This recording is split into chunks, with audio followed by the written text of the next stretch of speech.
ఓం నమో వెంకటేశాయ. ఒక అద్భుతమైన దర్శనం జరిగింది ఈరోజు.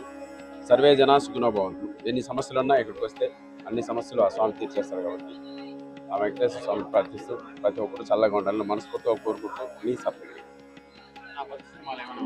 ఉన్నాయండి. నా మంచి సినిమాలు ఉన్నాయి. తప్పకుండా ఎంటర్టైన్మెంట్ చేస్తాను మిమ్మల్ని అందరినీ. సినిమాలు అనేది రెగ్యులర్గా వస్తూ ఉంటాయి. Thank you.